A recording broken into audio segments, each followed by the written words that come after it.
ଜୟ ଜଗନ୍ନାଥ ବନ୍ଧୁଗଣ, ଆଜି ହେଉଛି 22 ଏପ୍ରିଲ 2025 ମଙ୍ଗଳବାର, ବୈଶାଖ ମାସ କୃଷ୍ଣ ପକ୍ଷ ନବମୀ ଏବଂ ମେଷ 9 ଦିନ। ଆଜିର ସୂର୍ଯ୍ୟୋଦୟ ସମୟ ସକାଳ 5ଟା 23 ମିନିଟ୍ ଏବଂ ସୂର୍ଯ୍ୟାସ୍ତ ସମୟ ସନ୍ଧ୍ୟା 6ଟା 7 ମିନିଟ୍। ବର୍ତ୍ତମାନ ଆସନ୍ତୁ ଜାଣିବା ଆଜିର ରାଶିଫଳ ବିଷୟରେ। ପ୍ରଥମେ ଜାଣିବା ମେଷ ରାଶି ବିଷୟରେ। ମେଷ ରାଶି ଆଜି ସପ୍ତମ ଚନ୍ଦ୍ର, ମଙ୍ଗଳବାର ଏବଂ ବୃହସ୍ପତିଙ୍କ ନକ୍ଷତ୍ର ଭୋଗ ହେଉଥିବାରୁ ମୂଲ୍ୟବାନ ଧାତୁ, ବସନ ଭୂଷଣ ଓ ସୌଖିନ ଘରୋଇ ଉପକରଣ କ୍ରୟ କରିବେ। ପୁତ୍ର, କନ୍ୟା, ଭାତୃ ଓ ଭଗ୍ନୀଙ୍କ ବୈବାହିକ କର୍ମର ଆୟୋଜନ କରିବେ କିମ୍ବା ପରିବାର ସହ କୌଣସି ମାଙ୍ଗଳିକ କର୍ମରେ ଯୋଗ ଦେବେ। ବାଣିଜ୍ୟ, ବ୍ୟବସାୟ ଓ ପରିବହନରେ ଆୟ ଅତି ଉତ୍ତମ ହେବ ଏବଂ କର୍ମରେ ସଫଳତା ଓ ମହିଳା ସହକର୍ମୀଙ୍କ ସହଯୋଗ ମିଳିବ। ଯେଉଁମାନଙ୍କର ଦ୍ୱିଜା ମେଷ, ସେମାନେ ଆଜି ଉପକୃତ ହେବେ। ଆପଣଙ୍କ ପାଇଁ ଆଜି ଶୁଭ ରଙ୍ଗ ହଳଦିଆ, ଶୁଭ ସଂଖ୍ୟା 11। ଆଜି ଆପଣ ପ୍ରଭୁ ହନୁମାନଙ୍କୁ ଆରାଧନା କରନ୍ତୁ। ଆପଣଙ୍କ ଦିନଟି ଭଲରେ କଟିବ। ତାପରେ ଜାଣିବା ବୃଷ ରାଶି ବିଷୟରେ। ବୃଷ ରାଶି ଆଜି ଷଷ୍ଠ ଚନ୍ଦ୍ର ଯୋଗୁଁ ରୋଗ, ଋଣ, ଦୁଃଖ, ଶୋକ, କ୍ଲେଶ ଓ ମାନସିକ ଅବସାଦରୁ ସାମୟିକ ମୁକ୍ତି ମିଳିବ। ଶତ୍ରୁମାନେ ମିତ୍ରତାର ହାତ ବଢ଼ାଇବେ ଏବଂ ଆପଣଙ୍କ ବକ୍ତବ୍ୟରେ ସମ୍ମୋହନର ଶକ୍ତି ରହିବ। ଯଶ, ସମ୍ମାନ, ସାମାଜିକ ପ୍ରତିଷ୍ଠା ଏବଂ ଜନସମ୍ପର୍କ ବୃଦ୍ଧି ପାଇବ ଏବଂ ଯେକୌଣସି ସଭା କିମ୍ବା ସଂଗଠନର ନେତୃତ୍ୱ ମିଳିବ। ବାଣିଜ୍ୟ, ବ୍ୟବସାୟ ଓ ପରିବହନରେ ଆୟ ଅତି ଉତ୍ତମ ହେବ ଏବଂ କର୍ମରେ ସଫଳତା ଓ କର୍ମସ୍ଥାନର ସମସ୍ତ ବାଧାବିଘ୍ନ ଓ ପ୍ରତିବନ୍ଧକ ଦୂର ହେବ। ଯେଉଁମାନଙ୍କର ରୋହିଣୀ ବୃଷ, ସେମାନେ ଆଜି ସୁଫଳ ପାଇବେ। ଆପଣଙ୍କ ପାଇଁ ଆଜି ଶୁଭ ରଙ୍ଗ ଧଳା, ଶୁଭ ସଂଖ୍ୟା 2। ଆଜି ଆପଣ ମା କମଳାଙ୍କୁ ଆରାଧନା କରନ୍ତୁ। ଆପଣଙ୍କ ଦିନଟି ଭଲରେ କଟିବ। ତୃତୀୟରେ ଜାଣିବା ମିଥୁନ ରାଶି ବିଷୟରେ। ମିଥୁନ ରାଶି ଆଜି କୃଷ୍ଣ ପକ୍ଷର ପଞ୍ଚମ ଚନ୍ଦ୍ର ଯୋଗୁଁ ବିଦ୍ୟା, ବୁଦ୍ଧି, ଜ୍ଞାନ, ଗରିମା, ପ୍ରତ୍ୟୁତ୍ପନ୍ନମତି, ଦୂରଦୃଷ୍ଟି, ଧୀଶକ୍ତି ଓ ସ୍ମରଣ ଶକ୍ତିର ଲୋପ ପାଇବ। ସନ୍ତାନମାନଙ୍କ କର୍ମ ଓ ପିତାମାତାଙ୍କ ସ୍ୱାସ୍ଥ୍ୟକୁ ନେଇ ଚିନ୍ତିତ ହେବେ ଏବଂ ପୌତ୍ରିକ ସମ୍ପତ୍ତିକୁ ନେଇ ବିବାଦ, ଜମିଜମା ବିବାଦର ଉଗ୍ର ରୂପ ଧାରଣ କରିବ। ବାଣିଜ୍ୟ, ବ୍ୟବସାୟ ଓ ପରିବହନରେ ଆୟ ସ୍ୱଳ୍ପ ହେବ ଏବଂ କର୍ମରେ ବିଫଳତା ଓ ସହକର୍ମୀଙ୍କ ଉପହାସର ପାତ୍ର ହେବେ। ଯେଉଁମାନଙ୍କର ମୃଗଶିରା ଓ ପୁନଃବସୁ ମିଥୁନ, ସେମାନେ ଆଜି ସତର୍କ ହେବେ। ଆପଣଙ୍କ ପାଇଁ ଆଜି ଶୁଭ ରଙ୍ଗ ସବୁଜ, ଶୁଭ ସଂଖ୍ୟା 4। ଆଜି ଆପଣ ଭଗବାନ ବିଷ୍ଣୁଙ୍କୁ ଆରାଧନା କରନ୍ତୁ। ଆପଣଙ୍କ ଦିନଟି ଭଲରେ କଟିବ। ତାପରେ ଜାଣିବା କର୍କଟ ରାଶି ବିଷୟରେ।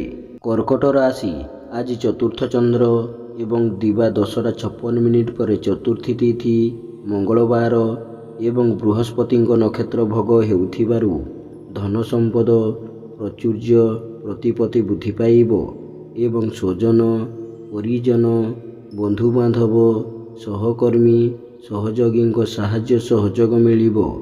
ପୁରାତନ ବିବାଦ, ଜମିଜମା ବିବାଦର ସମାଧାନ ହେବ ଏବଂ ମାଲି ମୋକଦ୍ଦମାରେ ବିଜୟ ହାସଲ କରିବେ। ବାଣିଜ୍ୟ, ବ୍ୟବସାୟ ଓ ପରିବହନରେ ଆୟ ଅତି ଉତ୍ତମ ହେବ ଏବଂ କର୍ମରେ ସଫଳତା ଓ ପଦସ୍ଥ ଅଧିକାରୀଙ୍କ ଶୁଭ ଦୃଷ୍ଟିରେ ରହିବେ। ଯେଉଁମାନଙ୍କର ପୁଷ୍ୟ ଓ ଅଶ୍ଳେଷା କର୍କଟ, ସେମାନେ ଆଜି ଉପକୃତ ହେବେ। ଆପଣଙ୍କ ପାଇଁ ଆଜି ଶୁଭ ରଙ୍ଗ ଲାଲ, ଶୁଭ ସଂଖ୍ୟା 5। ଆଜି ଆପଣ ମା ଭୁବନେଶ୍ୱରୀଙ୍କୁ ଆରାଧନା କରନ୍ତୁ। ଆପଣଙ୍କ ଦିନଟି ଭଲରେ କଟିବ। ତାପରେ ଜାଣିବା ସିଂହ ରାଶି ବିଷୟରେ। ସିଂହ ରାଶି ଆଜି ତୃତୀୟ ଚନ୍ଦ୍ର, ମଙ୍ଗଳବାର ଏବଂ ବୃହସ୍ପତିଙ୍କ ନକ୍ଷତ୍ର ଭୋଗ ହେଉଥିବାରୁ ମୂଲ୍ୟବାନ ଧାତୁ, ବସନ ଭୂଷଣ, ଭୂମି ଓ ଯାନବାହନ କ୍ରୟ କରିବେ। ନୂତନ କର୍ମାରମ୍ଭ କରିପାରନ୍ତି କିମ୍ବା ନୂତନ ନିଯୁକ୍ତିର ଖବର ମିଳିପାରେ।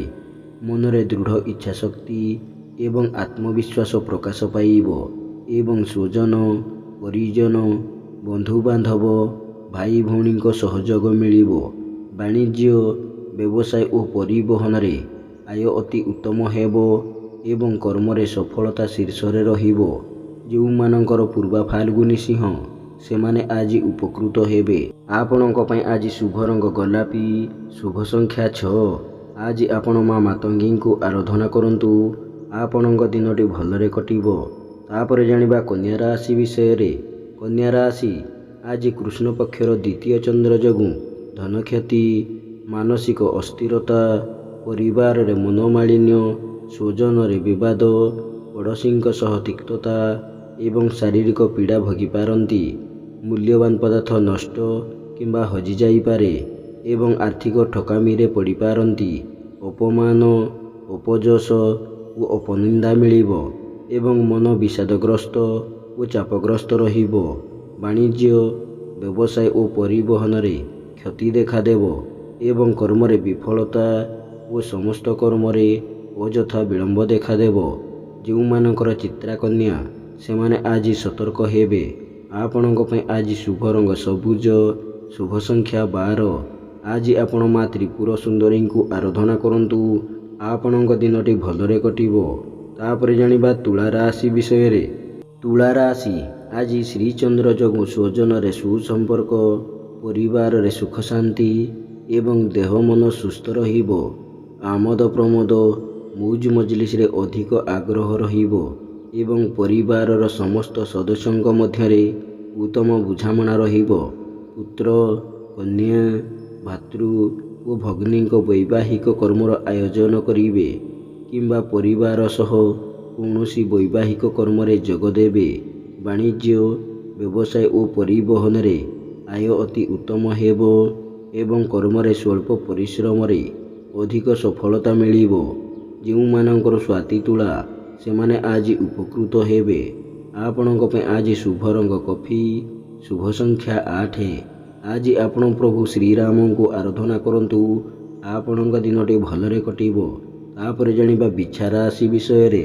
ବିଛା ରାଶି ଆଜି ଦ୍ୱାଦଶ ଚନ୍ଦ୍ର, ମଙ୍ଗଳବାର ଏବଂ ବୃହସ୍ପତିଙ୍କ ନକ୍ଷତ୍ର ଭୋଗ ହେଉଥିବାରୁ ଅଯଥା ଖର୍ଚ୍ଚ, ବଦ ଖର୍ଚ୍ଚ, ପରିବାରର ଖର୍ଚ୍ଚ ବହୁତ କମ୍ ରହିବ ଏବଂ ଖର୍ଚ୍ଚ କରିବାରେ ଟାଳଟୁଳ ନୀତି ଅବଲମ୍ବନ କରିବେ। କୁସଙ୍ଗ ପରିତ୍ୟାଗ କରି ସତ୍ସଙ୍ଗ କରିବେ ଏବଂ ଉଚିତ କର୍ମରୁ ବିଚ୍ୟୁତ ହୋଇ ଅନୁଚିତ କର୍ମରେ ମନୋନିବେଶ କରିବେ। ବାଣିଜ୍ୟ, ବ୍ୟବସାୟ ଓ ପରିବହନରେ ଆୟ ଅତି ଉତ୍ତମ ହେବ ଏବଂ ଆୟର କିଛି ଅଂଶ ସଞ୍ଚୟରେ ବିନିଯୋଗ କରିବେ। କର୍ମରେ ସଫଳତା ଓ ସମସ୍ତ କର୍ମ ଆଜି ଆପଣଙ୍କ ପାଇଁ ସହଜ ହେବ। ଯେଉଁମାନଙ୍କର ଅନୁରାଧା ଓ ଜ୍ୟେଷ୍ଠ ବିଛା ସେମାନେ ଆଜି ସୁଫଳ ପାଇବେ। ଆପଣଙ୍କ ପାଇଁ ଆଜି ଶୁଭ ରଙ୍ଗ ଲାଲ, ଶୁଭ ସଂଖ୍ୟା 6। ଆଜି ଆପଣ ପ୍ରଭୁ ହନୁମାନଙ୍କୁ ଆରାଧନା କରନ୍ତୁ। ଆପଣଙ୍କ ଦିନଟି ଭଲରେ କଟିବ। ତାପରେ ଜାଣିବା ଧନୁରାଶି ବିଷୟରେ। ଧନୁରାଶି ଆଜି ଏକାଦଶ ଚନ୍ଦ୍ର, ମଙ୍ଗଳବାର ଏବଂ ବୃହସ୍ପତିଙ୍କ ନକ୍ଷତ୍ର ଭୋଗ ହେଉଥିବାରୁ ଧନ ସମ୍ପଦ ବୃଦ୍ଧି ପାଇବ ଏବଂ ଆୟର ନୂତନ ମାର୍ଗ ଖୋଲିବ। ଆକସ୍ମିକ ଧନଲାଭ, କୌଣସି ବିଶେଷ ସୂତ୍ରରୁ ଧନପ୍ରାପ୍ତି ଏବଂ ଅନ୍ୟକୁ ଦେଇଥିବା ଧନ ଏବଂ ହୃଦ୍ଧନ ଫେରି ପାଇବେ। ବାଣିଜ୍ୟ, ବ୍ୟବସାୟ ଓ ପରିବହନରେ ଆୟ ଅତି ଉତ୍ତମ ହେବ ଏବଂ କର୍ମରେ ଆଶାଠାରୁ ଅଧିକ ସଫଳତା ଓ ପଦସ୍ଥ ଅଧିକାରୀଙ୍କ ଶୁଭ ଦୃଷ୍ଟିରେ ରହିବେ। ଯେଉଁମାନଙ୍କର ପୂର୍ବ ଆଷାଢ଼ ଧନୁ ସେମାନେ ଆଜି ସତର୍କ ହେବେ। ଆପଣଙ୍କ ପାଇଁ ଆଜି ଶୁଭ ରଙ୍ଗ ହଳଦିଆ, ଶୁଭ ସଂଖ୍ୟା 7। ଆଜି ଆପଣ ପ୍ରଭୁ ଶ୍ରୀଜଗନ୍ନାଥଙ୍କୁ ଆରାଧନା କରନ୍ତୁ। ଆପଣଙ୍କ ଦିନଟି ଭଲରେ କଟିବ। ତାପରେ ଜାଣିବା ମକର ରାଶି ବିଷୟରେ। ମକର ରାଶି ଆଜି ଦଶମ ଚନ୍ଦ୍ର ଏବଂ ଘାତବାର ଯୋଗୁଁ ସମସ୍ତ କର୍ମରେ ଶୁଭ ଫଳ ମିଳିଲେ ମଧ୍ୟ କିଛି ନା କିଛି ସମସ୍ୟା ଲାଗି ରହିବ ଏବଂ ବିନା କାରଣରେ ବହୁତ ବ୍ୟସ୍ତ ରହିବେ। ଭାଗ୍ୟ ଅପେକ୍ଷା କର୍ମରେ ଅଧିକ ବିଶ୍ୱାସ ଓ ଗୁରୁତ୍ୱ ଦେବେ ଏବଂ ସମସ୍ତ କର୍ମରେ ଆଶାଠାରୁ ଅଧିକ ସଫଳତା ମିଳିବ। ମନରେ ପ୍ରସନ୍ନତା, ଚାଲିଚଳନରେ ସଂଯମତା ଏବଂ ସମସ୍ତ କର୍ମରେ ସ୍ୱଚ୍ଛତା ଓ ସମୟାନୁବର୍ତ୍ତିତା ଆପଣାଇବେ। ବାଣିଜ୍ୟ, ବ୍ୟବସାୟରେ ଆୟ ମଧ୍ୟମ ହେବ ଏବଂ ପରିବାରରେ ସୁଖ ଶାନ୍ତି ଅଟୁଟ ରହିବ। ଯେଉଁମାନଙ୍କର ଶ୍ରବଣା ମକର ସେମାନେ ଆଜି ସୁଫଳ ପାଇବେ। ଆପଣଙ୍କ ପାଇଁ ଆଜି ଶୁଭ ରଙ୍ଗ କଳା, ଶୁଭ ସଂଖ୍ୟା 6। ଆଜି ଆପଣ ମା ଦୁର୍ଗାଙ୍କୁ ଆରାଧନା କରନ୍ତୁ। ଆପଣଙ୍କ ଦିନଟି ଭଲରେ କଟିବ। ତାପରେ ଜାଣିବା କୁମ୍ଭ ରାଶି ବିଷୟରେ। କୁମ୍ଭ ରାଶି ଆଜି କୃଷ୍ଣପକ୍ଷର ନବମ ଚନ୍ଦ୍ର ଏବଂ ଦିବା 10:56 ପରେ ଘାତ ତିଥି ଯୋଗୁଁ ମାନ ସମ୍ମାନ ହାନି, ମାନସିକ ଦୁଶ୍ଚିନ୍ତା, ପରିବାରରେ ମନୋମାଳିନ୍ୟ ଏବଂ ଅପମାନ, ଉପଯଶ ଓ ଅପନିନ୍ଦା ମିଳିବ। ଉନ୍ନତିମୂଳକ କର୍ମରେ ପ୍ରତିବନ୍ଧକ ଓ ଧାର୍ମିକ କର୍ମରେ ବିଘ୍ନ ଦେଖାଦେବ। ବାଣିଜ୍ୟ, ବ୍ୟବସାୟ ଓ ପରିବହନରେ ଆୟ ସ୍ୱଳ୍ପ ହେବ ଏବଂ କର୍ମରେ ବିଫଳତା ଓ ପଦସ୍ଥ ଅଧିକାରୀଙ୍କ ରୋଷର ଶିକାର ହେବେ। ଯେଉଁମାନଙ୍କର ପୂର୍ବଭାଦ୍ର କୁମ୍ଭ, ସେମାନେ ଆଜି ସତର୍କ ହେବେ। ଆପଣଙ୍କ ପାଇଁ ଆଜି ଶୁଭ ରଙ୍ଗ ବାଇଗଣୀ, ଶୁଭ ସଂଖ୍ୟା 11। ଆଜି ଆପଣ ମା ଭୈରବୀଙ୍କୁ ଆରାଧନା କରନ୍ତୁ। ଆପଣଙ୍କ ଦିନଟି ଭଲରେ କଟିବ। ଶେଷରେ ଜାଣିବା ମୀନ ରାଶି ବିଷୟରେ। ମୀନ ରାଶି ଆଜି ଅଷ୍ଟମ ଚନ୍ଦ୍ର ଏବଂ ଘାତ ତିଥି ଯୋଗୁଁ ମନରେ ବିରକ୍ତି ଭାବ ଓ ଚିଡ଼ଚିଡ଼ାପଣ ପ୍ରକାଶ ପାଇବ ଏବଂ ଚାଲିଚଳନ, ବ୍ୟବହାର, କଥାବାର୍ତ୍ତା ବିବାଦୀୟ ହେବ। ସମସ୍ତ କର୍ମରେ ଭୁଲ ନିଷ୍ପତ୍ତି ନେବେ ଏବଂ ବିନା କାରଣରେ ବହୁତ ବ୍ୟସ୍ତ ରହିବେ। ବାଣିଜ୍ୟ, ବ୍ୟବସାୟ ଓ ପରିବହନରେ କ୍ଷତି ଦେଖାଦେବ ଏବଂ କର୍ମରେ ବିଫଳତା ଓ ବାଧାବିଘ୍ନ ଲାଗି ରହିବ।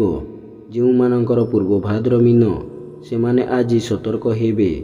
ଆପଣଙ୍କ ପାଇଁ ଆଜି ଶୁଭ ରଙ୍ଗ ଗୋଲାପୀ, ଶୁଭ ସଂଖ୍ୟା 9। ଆଜି ଆପଣ ମା ତାରାଙ୍କୁ ଆରାଧନା କରନ୍ତୁ। ଆପଣଙ୍କ ଦିନଟି ଭଲରେ କଟିବ। ଏମିତି ପ୍ରତ୍ୟେକ ଦିନ ରାଶିଫଳ ବିଷୟରେ ଜାଣିବା ପାଇଁ ବର୍ତ୍ତମାନ ଆମ ଚ୍ୟାନେଲକୁ ସବସ୍କ୍ରାଇବ୍ କରନ୍ତୁ ଏବଂ ପାଖରେ ଆସୁଥିବା ବେଲ୍ର ଆଇକନ୍କୁ ମଧ୍ୟ ପ୍ରେସ୍ କରିନିଅନ୍ତୁ ଏବଂ ଭିଡ଼ିଓଟିକୁ ନିଜ ପରିବାର, ବନ୍ଧୁବାନ୍ଧବକୁ ମଧ୍ୟ ସେୟାର କରିନିଅନ୍ତୁ। ଜୟ ଜଗନ୍ନାଥ। ନମସ୍କାର।